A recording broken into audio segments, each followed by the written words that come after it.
Here's what's in the June-July 2026 digital edition of O-Gauge Railroading. It's 132 pages of fascinating reading, and there are 261 great pictures in this digital issue. In Publisher's Corner, OGR publisher Alan Arnold tells you how details can make a big difference in your layout. He finds it very therapeutic and relaxing to add little details like this. Over in Editor's Corner, editor Alan Miller says the future is now. AI, or artificial intelligence, is becoming more mainstream every day, and it has a role in the O-Gauge hobby. Alan shows a bit of what it can do with a few AI-generated pictures. A recent shakeup in the industry was the news that Lionel has been bought by Round 2, a leading collectible company. A new company called Lionel Brands has been formed. Their press release calls this a bigger, fan-first home for the brands collectors care about most. Run 348's product showcase brings you new products from Lionel, Menards, and the central operating lines of Bohemia, New York. Their special NYC Pacemaker 40-foot boxcar has the central operating lines graphics on it, commemorating the club's 50 years of service to the hobby. Eric Siegel is back with 2 more great reviews of O-Gauge products.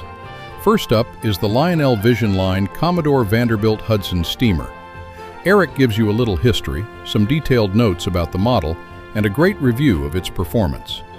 Eric's second review in this issue is an Atlas U30C diesel. Once again, he gives you a bit of history about this locomotive, which Atlas has offered in 9 different road names.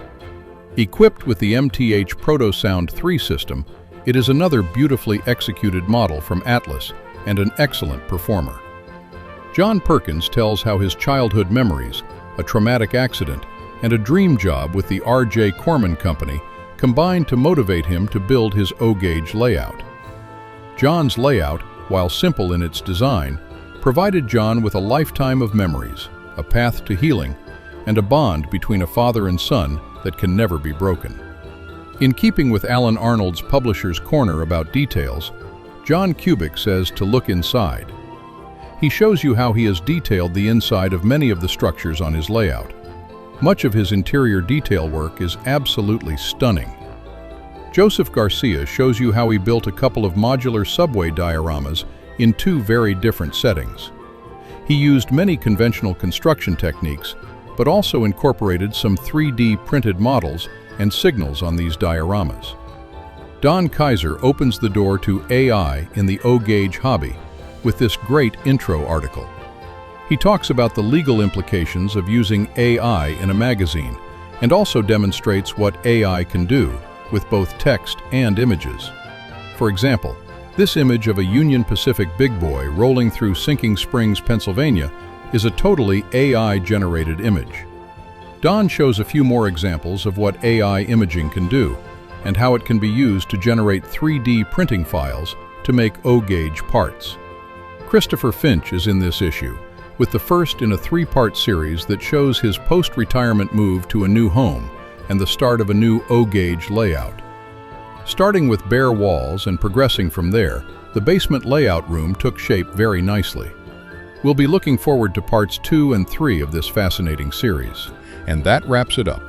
The June-July 2026 digital edition of O-Gauge Railroading magazine is 132 pages of great reading, complete with 261 fantastic photos in the digital edition. Click the link in the description to get your OGR Digital Subscription today.